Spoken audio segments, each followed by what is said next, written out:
Here, ons kom vanoggend na U toe as 'n genadige God. Ons weet U is ons Here, U is ons lewe, U is ons liefde. Here, U is die een wat vir ons vrede gee. U is die een wat ons vanoggend in hartseer ook blydskap gee. U is die een wat vir ons baie gelyk maak, Here. U is die een wat ons in hierdie tyd bewaar het. Wat ons op die regte paaie stuur, wat ons wys wat U wil hê ons moet doen. Ons kom vanoggend na U toe in die naam van die Seun, Here Jesus Christus. Here, aan U behoort alle eer en heerlikheid, alle mag en krag. Ons kom eer U net so vanoggend, Here. Here, dankie dat ons na 'n tyd van waar ons nie by mekaar kon kom nie, weer by mekaar is vanoggend. Dankie vir elkeen wat U hierna toe gebring het. Dankie vir elkeen wat U beskerm het. Vader, ons kom sê ook dankie vir Ina se lewe, vir U hand op haar lewe en dit wat sy vir ons beteken het, die paaie wat ons saamgeloop het. Here, en dit wat haar lewe nog gaan beteken, vir die wat haar storie hoor. Dankie dat ons dit so ook aan U kan toevertrou vanoggend. Here, ons kom bid vir elkeen van ons geliefdes wat nie by U is vanoggend nie. Elkeen van ons geliefdes wat weggedraai het, wat seer gekry het. Ons kom bring hulle so voor U, Vader. Ons vra dat U genesing sal bring, dat U kom heling bring en dat U mense weer sal kom nader trek na U toe, Vader.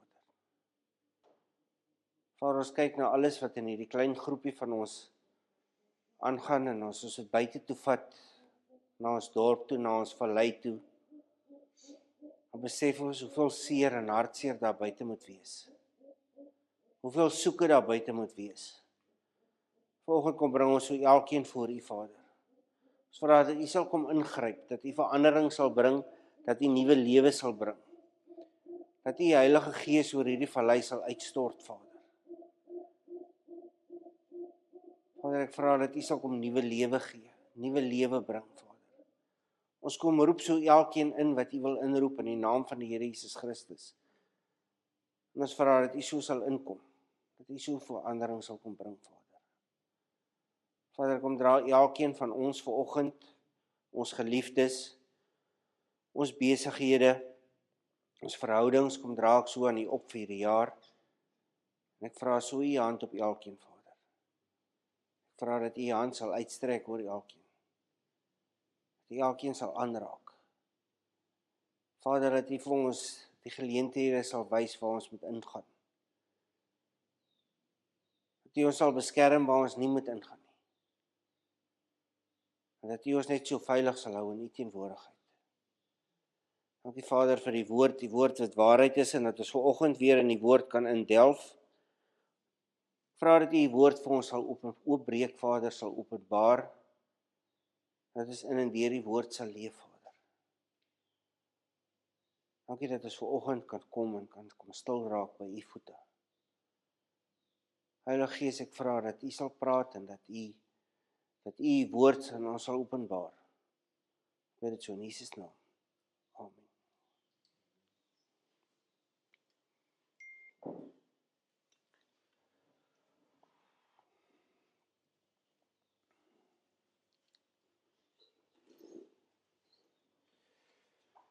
Johannes 1 strek van die begin van die wêreld af, van voor dit wat ons ken, van voor dit waarvan ons weet, tot by die begin van die kerk. Die begin van die kerk wat Jesus kom vestig het, is nie vooraf gegaan deur kommissies of ondersoeke of bouplanne nie. Daar was nie gedagtes van, wat gaan nou gebeur as ons Jesus begin volg? Hoe gaan ons lewe nie? Die kerk begin baie laag en baie klein. Dit begin onder seevlak. Die enigste plek op aarde waar mense vlieglisensie kan kry om onder seevlak te vlieg. Ons kan nie Johannes die Doper se aandeel in die stigting van die kerk miskyk nie.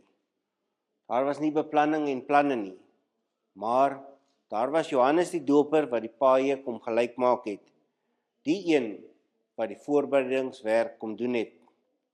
Johannes, dit is nou die een wat die evangelie skryf, leef in die dorp Efesus. Ons weet hier was 'n ander groep wat nog vir Johannes die Doper aangehang het. 'n Groep wat nog sy disippels was en 'n groep wat nog nie by Jesus uitgekom het nie. Johannes kom skryf vir hulle neer wat Johannes die Doper self oor Jesus gesê het. Hy kom wys vir hulle wie Johannes die Doper gedink het Jesus is. Hy kom gee sy getuienis oor Jesus. Daar was egter nog 'n man wat in Efesus gebly het in Johannes se tyd. 'n Man wat ook verkeerde indrukke oor Jesus verkondig het. Sy naam was Korintus. Nou hy het na alles gekyk oor Jesus en hy het gesê Jesus kon beslis nie ten volle God gewees het nie. En hy kon ook nie ten volle mens gewees het nie. Dit het nie vir hom sin gemaak nie. So was daar ook baie ander van sy tyd wat so gedink het en vandag kry ons nog dieselfde denkwyse oor Jesus. Johannes skryf en hy kom bring die regstelling. Jesus as ten volle mens en Jesus as ten volle God. En hy kom gee getuienisse en bewyse daaroor. Kom ons lees die laaste vers van Johannes se getuienis waarby ons nie laas uitgekom het nie. Johannes 1 vers 34. Ek het dit self gesien en daarom getuig ek. Hy is die seun van God. Dit is basiese herhaling van die eerste vers van die gedeelte wat ons gelees het. Vers 29. Die volgende dag sien Johannes vir Jesus na hom toe kom en hy sê toe, daar is die lam van God wat die sonde van die wêreld wegneem. Hierdie Johannes die Doper kom getuig van Jesus, want hy het Jesus gesien as God. Hy het Jesus gesien as die een wat gedoop is met die Heilige Gees, die een op wie die Heilige Gees gebly het. Johannes maak dit duidelik. Hy is slegs die lampstaander. Hy is nie die lig nie. Die lampstaander is belangrik om die lig op te hou, sodat dit almal verlig. Maar die lampstaander is nie self die lig nie. Vandag kry ons baie mooi lampstaanders. Hulle is meer kunswerke as lampstanders. Hulle is nie altyd so effektief om die lig te wys nie, aangesien die fokus nie op die lig is nie, maar op die lampstander. Soms steek hierdie lampstanders ook gedeeltelik die lig weg. Dit is 'n struik waarin baie kerke en bedienings val. Die fokus is op hulle. Die fokus is nie op die lig, Jesus nie. Johannes kom en hy wys altyd na die lig. In die volgende gedeeltes gaan ons begin wegstap van Johannes die Doper af. As hy in vandag se tyd geleef het, sou dit iemand gewees het wie se autobiografie ons kon bestudeer en sy lewe kon nastreef. Hy was nie die lig nie, maar hy was 'n besondere effektiewe lampstaander wat presies geweet het wat sy rol was om na die lig te wys. Hier het ons 'n besonderse man, maar dit was nog steeds net 'n mens. Hy het nie 'n lewe geleef wat baie wou nastreef nie.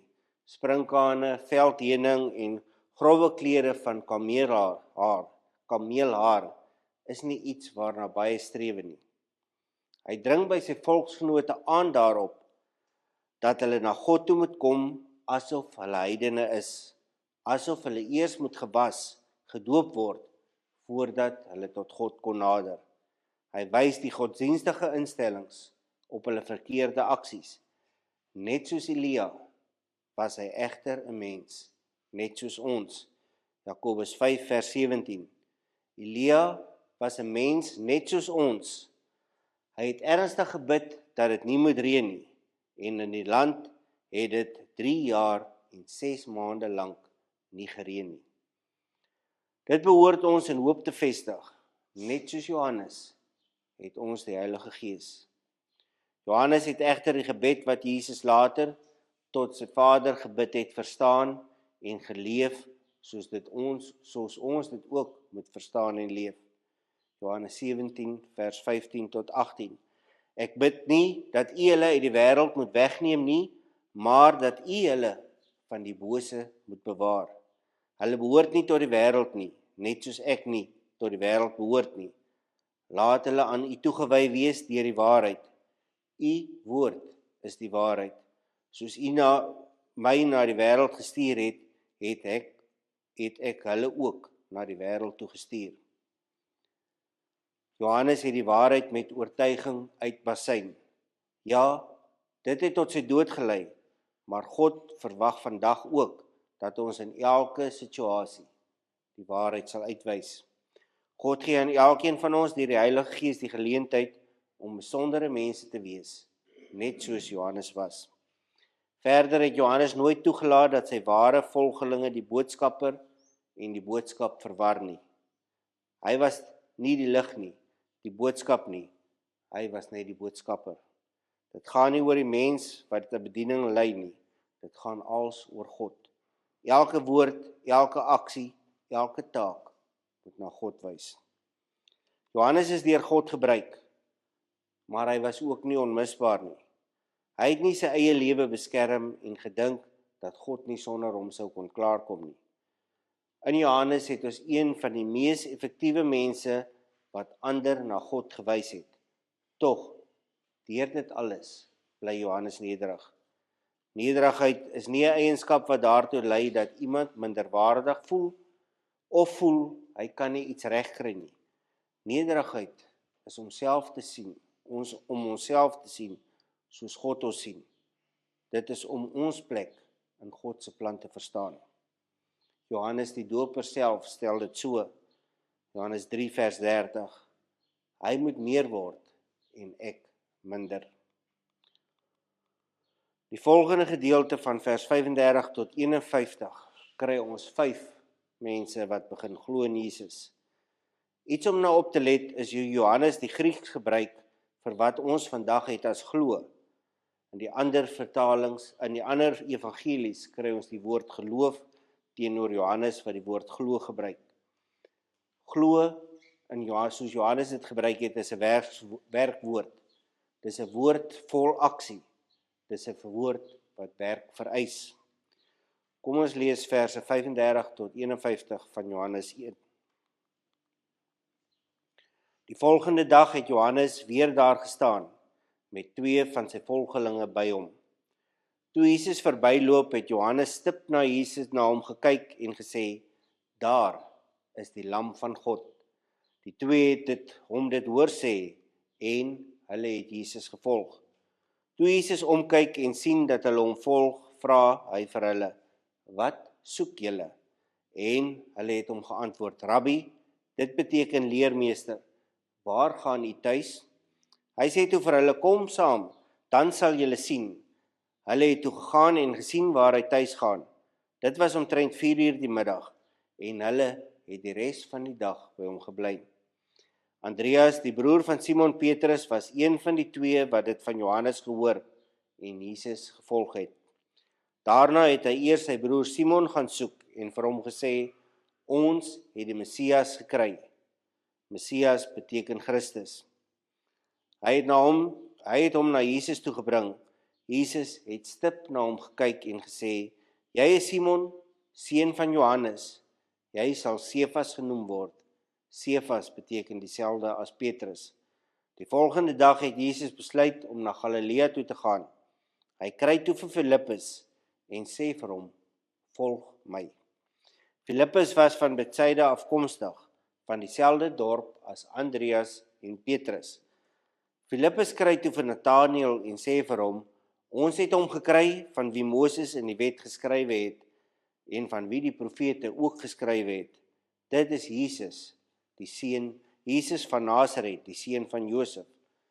Maar Nathanael sê vir hom, kan daar uit Nasaret iets goeds kom? Kom kyk, het Filippus hom geantwoord.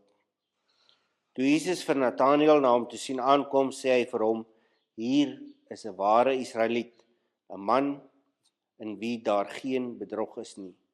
Nathanael vra hom toe, waarvandaan ken u my? Voordat Filippus jou geroep het, antwoord Jesus hom, toe jy nog onder die vyeboom was, het ek jou al gesien. Toe roep Nathanael uit, Rabbi, U is die seun van God, U is die koning van Israel. Daarop sê Jesus vir hom, glo jy omdat ek vir jou gesê het, dat ek jou onder die vyeboom gesien het, jy sal nog groter dinge as dit sien.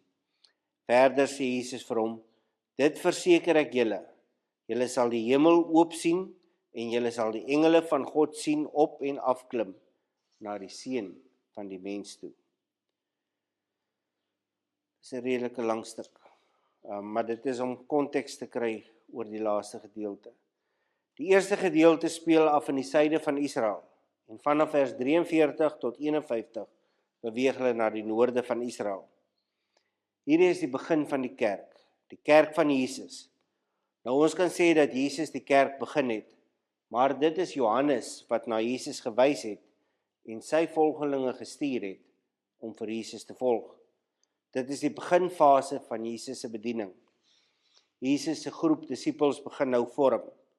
Jesus se eerste disippels kom dan uit Johannes se groep van disippels. Hier is ook iets anders waaroor ons moet dink. Ons lees nou hier van Jesus se eerste disippels, maar in Markus het ons dit effens anders gelees. En hoe gaan ons hierdie twee met mekaar versoen? Kom ons kyk net gou na die gedeelte wat in Markus staan. Markus 1 vers 16 tot 20. Eendag toe Jesus langs die see van Galilea geloop het, het hy vir Simon en Simon se broer Andreas gesien, waar hulle besig was om werpnette in die see te gooi. Hulle was vissers van beroep. Hy het toe vir hulle gesê, kom hier, kom saam met my en ek sal julle vissers van mense maak. Onmiddellik het hulle die nette gelos en hom gevolg. Toe hy eenetjie verder gegaan, het hy vir Jakobus, seun van Zebedeus en sy broer Johannes gesien, waar hulle in die skei besig was om nette reg te maak. En dadelik het hy hulle geroep, en hulle het hulle pa Zebedeus net so saam met die loonarbeiders in die skei gelaat en saam met Jesus gegaan. Ons kry die omtrent dieselfde in Matteus en Lukas. Maar dit wat Johannes nou hier beskryf het in die stuk waar ons gelees het van die eerste disippels, het voor dit afgespeel wat Markus beskryf. Die gebeure waarvan Markus skryf het later gebeur, as dit wat Johannes oor geskryf het. Johannes skryf toe Jesus die disippels geroep het, toe hulle besef het, hy is die een om te volg, en hulle in hom begin glo het. Die ander 3 evangelies skryf waar Jesus weer by hulle omgaan, en Jesus roep hulle om saam met hom te beweeg en saam met hom te dien. Jesus kom haal hulle daar uit hulle werke uit om hom te volg. Hulle word geroep om na die verlore skape van die huis van Israel om te sien. Johannes kyk uit 'n heel ander hoek uit na die evangelie en Johannes sluit nie hierdie gebeurtenis in waar Jesus sy disippels kom roep vir die bediening nie. Iets anders wat ons moet oplet uit hierdie gedeelte is die verskillende maniere hoe hierdie disippels by Jesus uitkom. As mens sit ons dikwels goed in 'n patroon in. Almal moet soos ons gered word. Of moet ons hierdie manier optree om iemand anders te bereik? Dit werk egter nie so met God nie van die begin af van Jesus se eerste disippels af nie. Ons sien sommer hier reg in die begin die verskillende maniere hoe Jesus se disippels by hom uitkom. Ons het hier te doen met 5 disippels wat hulle lewens na Jesus toe draai, op 4 verskillende maniere. Die eerste 2 disippels het saam beweeg. Die eerste 2 hoor dat die prediker Johannes Jesus as die lam van God verklaar. Hulle besluit om hom te volg op grond van wat hulle gehoor het. Petrus, toe nog Simon, word die volgende dag deur sy broer, wat Jesus net 'n dag tevore begin volg het, van Jesus vertel. Hy besluit op grond van sy broer se getuienis om na Jesus toe te gaan en na Jesus te luister. Ons lees van niemand wat Philip gaan vertel nie, maar wel dat Jesus vir Philip self raakloop en vir hom sê, volg my. Philip kom by Jesus uit deur 'n opdrag van Jesus self. Philip gaan soek weer sy broer Nathanael en vertel hom van Jesus van Nasaret. Vir Nathanael klink dit nie die waarheid nie En Philip nooi hom om self na Jesus te kom luister en dan self te besluit. So, ons het die wat deur preke by Jesus uitkom, die wat deur getuienis by Jesus uitkom, en die wat self deur Jesus nader getrek word. Nathanael glo nie iets goeds kan uit Nasaret kom nie. Jesus kom wys vir hom dat hy reg is om hom te ontvang. Aan die ander kant het Jesus ook hulle anders hanteer. Vir die eerste twee wat hom volg, vra hy, wat soek julle? Hulle moet dink oor hulle motief. Hoekom volg hulle hom? Hy maak 'n verklaring aan Petrus sodat Petrus kan sien dat Jesus alles van hom weet. En dan maak hy 'n belofte aan Petrus. Philip kry net die opdrag, volg my. Kom ons kyk weer na verse 35 en 36. Die volgende dag het Johannes weer daar gestaan met twee van sy volgelinge. Toe Jesus verbyloop, het Johannes stip na hom gekyk en gesê, daar is die lam van God. Dit word algemeen aanvaar dat die een van die disippels Johannes die skrywer van die evangelie en die ander is Andreas. Hulle staan by Johannes die Doper as sy disippels en sy volgelinge. Johannes verklaar weer dat Jesus die lam van God is. Hy kom en hy herhaal hierdie stelling. Hoe dikwels dink ons het dit al gesê, die persoon behoort dit te weet. Wel, Johannes was bereid om hierdie stelling te herhaal en daardeur besluit twee van sy disippels om nou vir Jesus te begin volg. Johannes die Doper se oë is ook gefestig op Jesus, nie op die rondom hom nie, nie op die wêreld nie, maar ons lees, Johannes kyk stip na Jesus, hy kyk stip na die lam van God. Vers 37 en 38, die twee het hom dit hoor sê, en hulle het Jesus gevolg. Toe Jesus omkyk en sien dat hulle hom volg, vra hy vir hulle, wat soek julle? En hulle het hom geantwoord, Rabbi, dit beteken leermeester, waar gaan u tuis? Ons beweeg nou weg van Johannes die Doper en gaan eers weer in hoofstuk 3, vers 22 tot 30 by hom uitkom. Jesus se bediening beweeg nou na die voorgrond. Hy neem oor by Johannes. Ons kry reg deur Johannes se gedeelte, Johannes se skryf van die evangelie, gedeeltes met dubbele betekenisse. En dit is ook so die geval in die verse wat ons nou gelees het. Ons het hier wêreldse gebeurtenisse met geestelike betekenisse. Hierdie twee begin Jesus volg en hulle word dus sy volgelinge, sy disippels. Die volg wat deur Johannes gebruik word is 'n werkswoord en hierdie woord beskryf disippelskap. In vers 38 kry ons Jesus se eerste gesprek met hulle. Dit klink na 'n snaakse vraag en nog 'n snaakser antwoord. Jesus draai om en hy vra vir hulle, wat soek julle? Ons sal die vraag weer kry in hoofstukke 18 verse 4 en 7 en weer in hoofstuk 20 vers 15. Hierdie vraag is bedoel om die aanhoorder te laat dink oor wat sy werklike intensies is. Hierdie twee moet nou dink oor hoekom hulle begin het om agter Jesus aan te loop. Wat is die motief? En deur Johannes sal ons sien dat hy skryf oor die motief agter elkeen se besluit om Jesus te volg. Wat van hulle antwoord? Waar gaan u tuis? Dit klink of hulle nie mooi hieroor gedink het nie. Dit het egter ook 'n dieper betekenis. Hulle het nog nie veel met Jesus te doen gehad nie en hulle is klaar bereid om hom Rabbi te noem. En dit doen hulle net op grond van Johannes se getuienis.